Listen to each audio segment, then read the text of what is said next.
Hello दोस्तों, आप सभी का स्वागत है मेरे YouTube चैनल पर।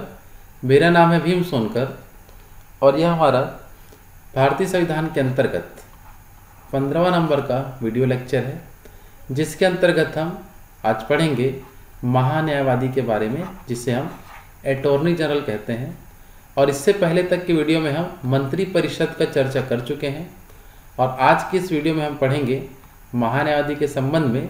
लेकिन महान्यायवादी पढ़ने से पहले कुछ हम मंत्री परिषद के कुछ नोट पॉइंट बचे हुए थे, उसकी चर्चा हम करेंगे और उसके बाद आज की इस वीडियो में हम अटॉर्नी जनरल के बारे में संपूर्ण जानकारी देखते हैं। ठीक है, तो चलिए स्टार्ट करते हैं आज का वीडियो।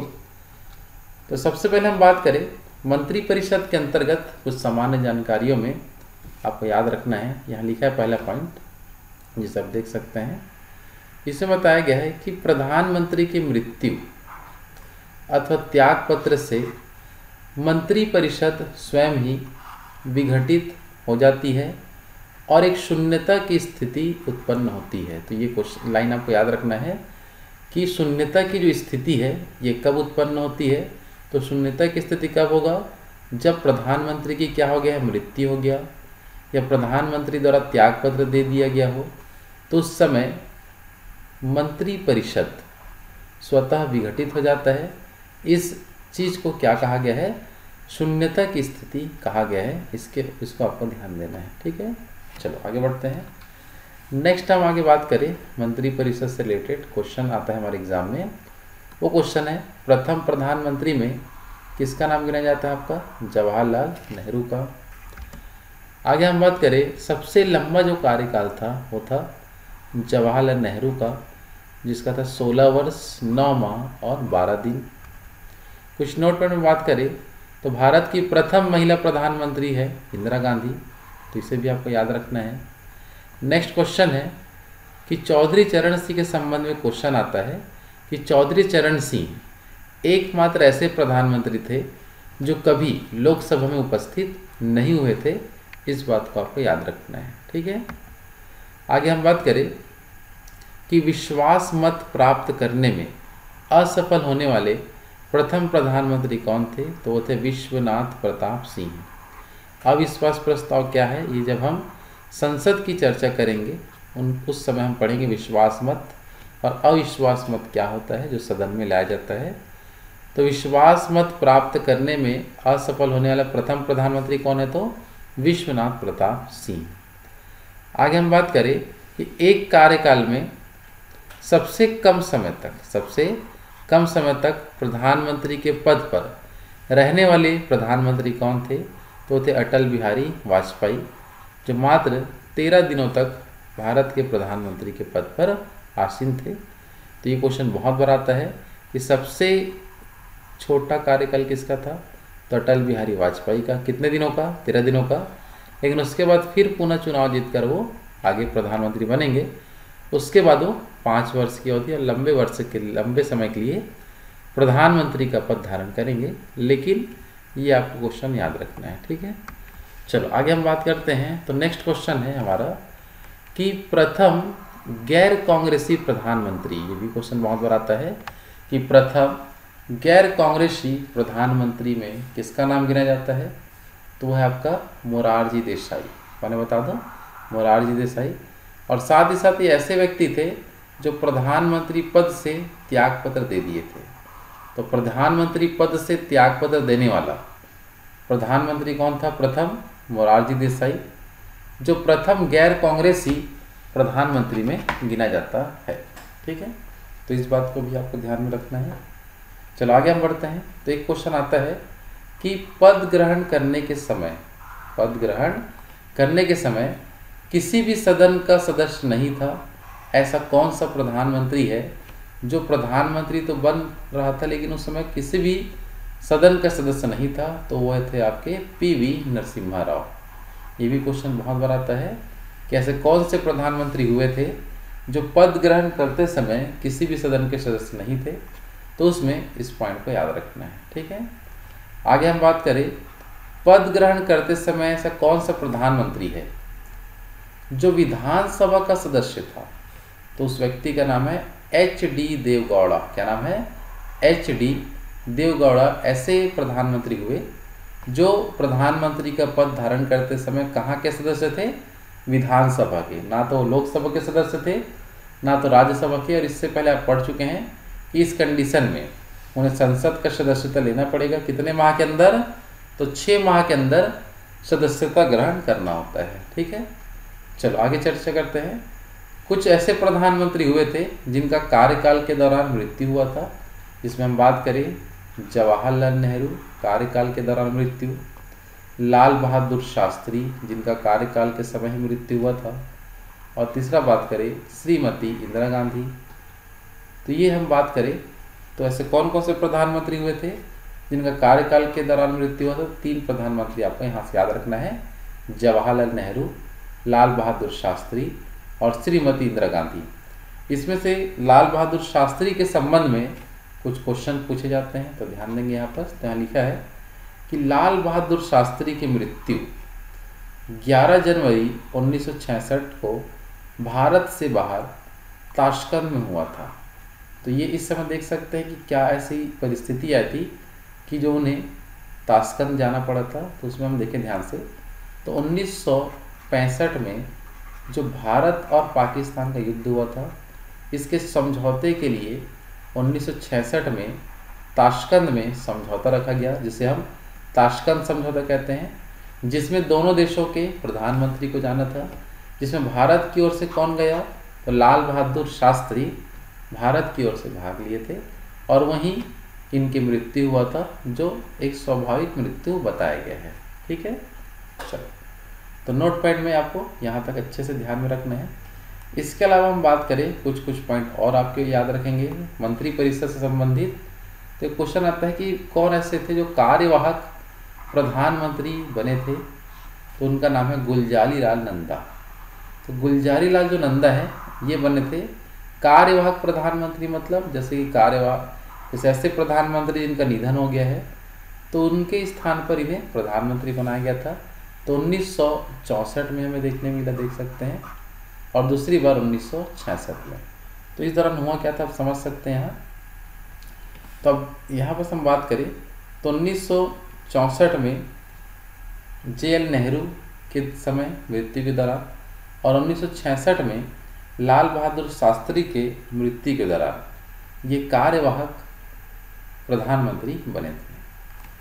भारत के हम बात करें प्रथम उप प्रधानमंत्री कौन थे? तो भारत के प्रथम उप प्रधानमंत्री थे सरदार वल्लभ भाई पटेल। कौन थे बता दो?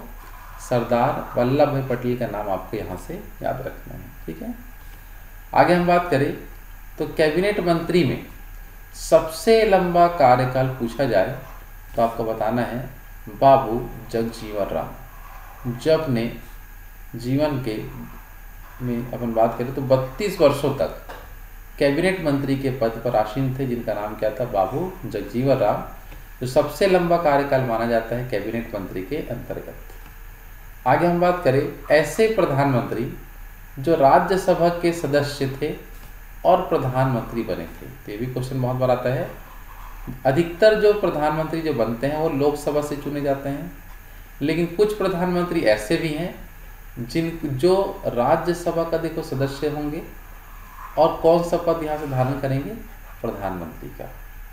लेकिन यदि प्रधानमंत्री का पद धारण करते हैं तो भले ही वो लोग राज्यसभा के सदस्य होंगे, लेकिन उन्हें लोकसभा का नेता कहा जाएगा। क्या कहा जाएगा?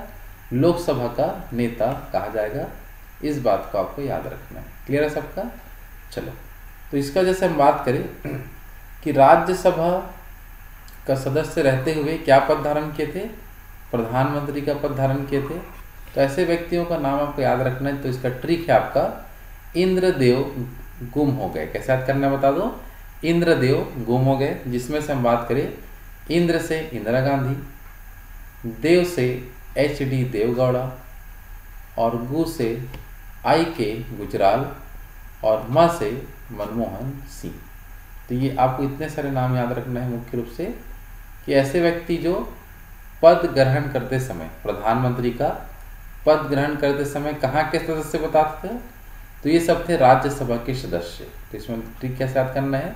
तो इंद्र से इंदिरा गांधी आपको ध्यान में रखना है, देव से देवगौड़ा आपको याद रखना है, गुम से गु से आएगा आपका गुजराल, और म से आपको याद रखना है मनमोहन सिंह। और क्या रखना है? मनमोहन सिंह को याद रखना है, जो प्रधानमंत्री बनते समय कहाँ के सदस्य थे? तो राज्यसभा के सदस्य थे, याद रखना है। क्लियर है सबका? चलो, तो ये हो गया हमारा। यहाँ तक जो हम देखे ध्यान से, वो था हमारा पूरा मंत्री परिषद के बारे में पूरा चर्चा देख चुके हैं कि मंत्री परिषद के अंतर्गत हमें जो भी पॉइंट हमें याद रखना था उसके बारे में अब हम स्टार्ट करने जा रहे हैं। अभी तक हम अनुच्छेद 75 तक कंप्लीट चर्चा हो चुका है हमारी वीडियो में। अब हम पढ़ेंगे अनुच्छेद 76 के संबंध में। तो अनुच्छेद 76 में हम पढ़ेंगे किनके बारे में? महान्यायवादी।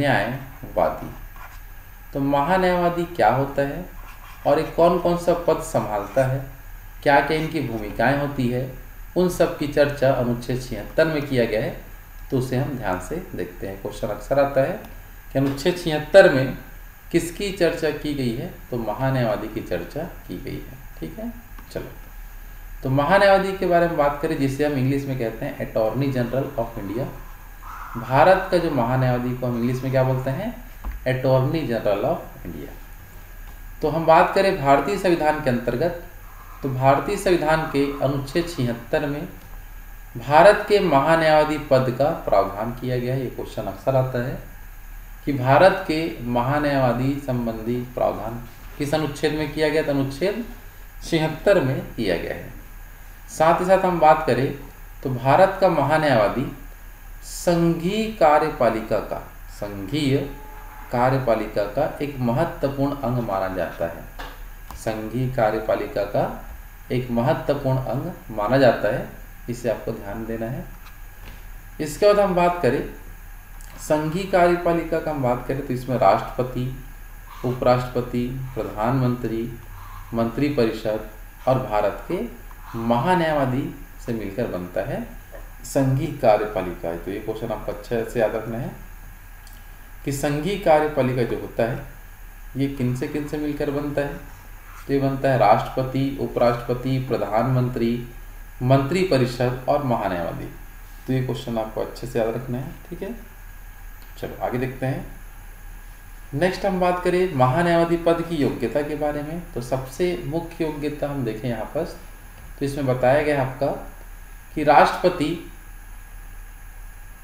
उच्चतम न्यायालय, जो सुप्रीम कोर्ट है, उच्चतम न्यायालय का न्यायाधीश नियुक्त होने के लिए योग्य व्यक्ति को महान्यायवादी नियुक्त करते हैं। इसका मतलब ये है कि ऐसा व्यक्ति जो सुप्रीम कोर्ट का न्यायाधीश बनने का योग्य होता है, ऐसे व्यक्ति को राष्ट्रपति महान्यायवादी के रूप में नियुक्त कर सकता है। ठीक है, इसमें ये नहीं लिखा है कि ऐसा कोई व्यक्ति जो सुप्रीम कोर्ट का न्यायाधीश है और तो उसे महान्यायवादी बनाएंगे, ऐसा जरूरी नहीं है।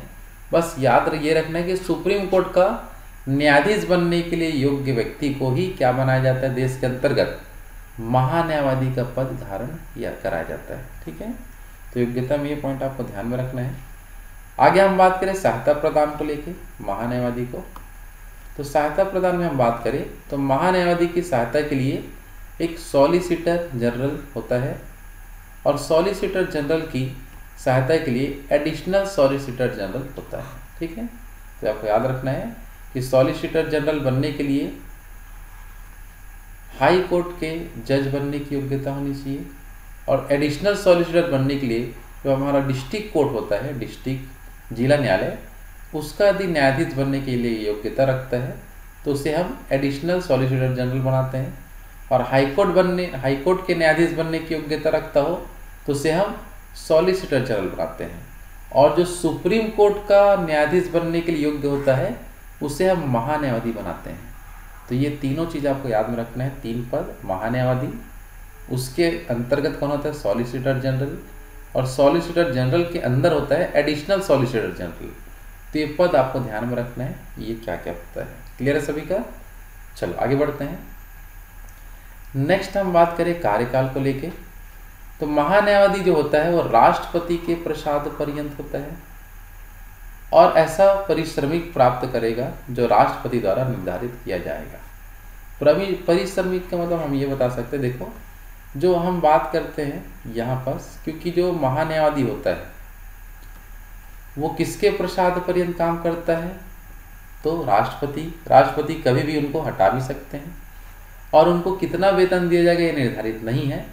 इसमें भी लिखा ही है कि राष्ट्रपति द्वारा जितना निर्धारित किया जाएगा उतना वेतन महान्यायवादी को दिया जा सकता है, ये आपको ध्यान में रखना है, ठीक है। और कार्यकाल क्या है, तो कार्यकाल किसके प्रसाद पर्यंत होता है, तो राष्ट्रपति के प्रसाद पर्यंत होते हैं।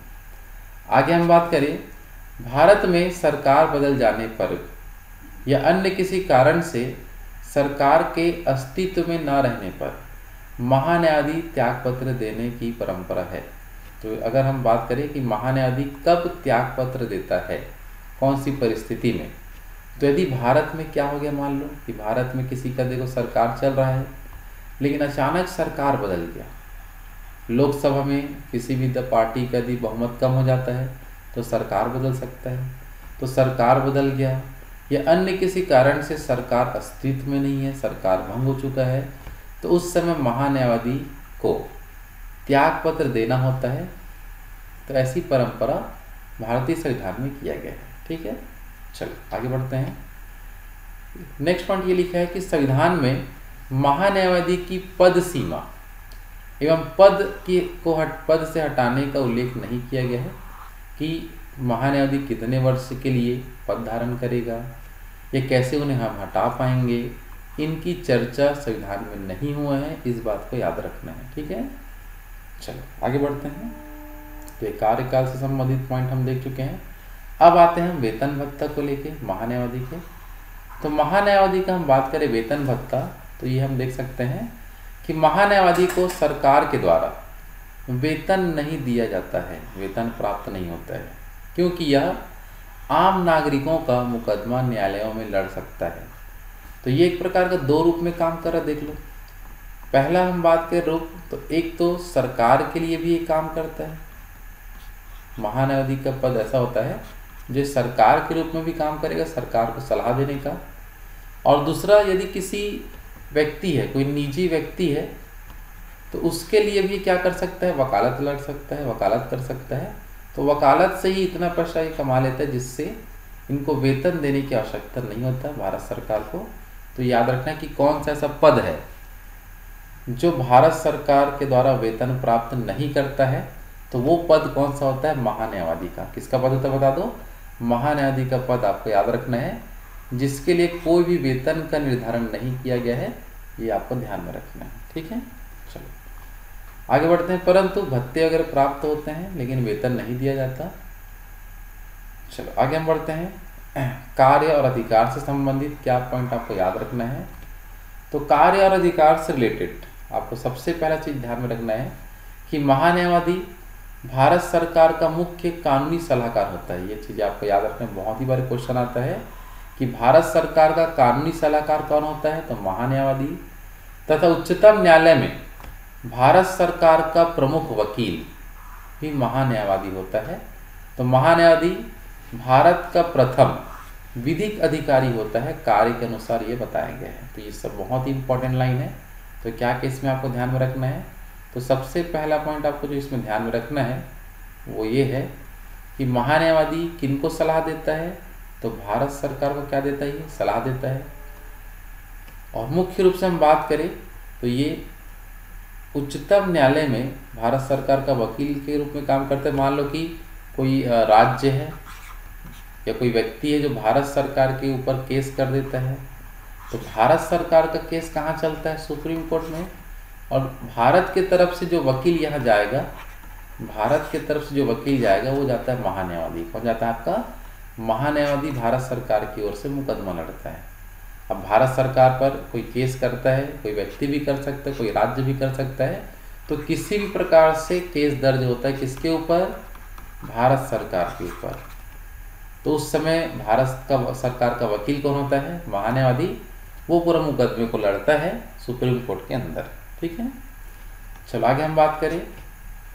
महान्यायवादी का कर्तव्य होगा कि वह भारत सरकार को विधि संबंधी मामले पर, विधि संबंधी ऐसे विषयों पर सलाह दे और विधिक स्वरूप के ऐसे अन्य कर्तव्यों का पालन करे जो राष्ट्रपति उसको समय समय पर निर्देशित करता है। इसका मतलब ये है कि महान्यायवादी जो होते हैं वो और क्या काम करेंगे, इसके अलावा भारत सरकार की तरफ से वकालत का काम तो करते हैं, लेकिन राष्ट्रपति जो समय समय पर उनको काम देंगे ऐसा भी काम उन्हें करना पड़ेगा सलाह देने के अलावा।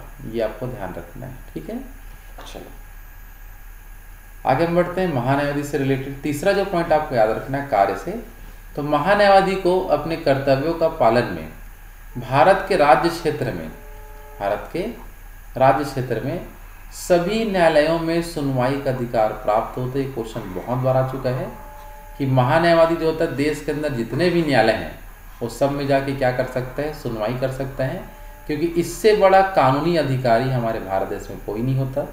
तो जो व्यक्ति महान्यायवादी है वह भारत का सबसे बड़ा विधिक अधिकारी माना जाता है और जिसके तहत वो किसी भी न्यायालय में जाकर सुनवाई कर सकता है।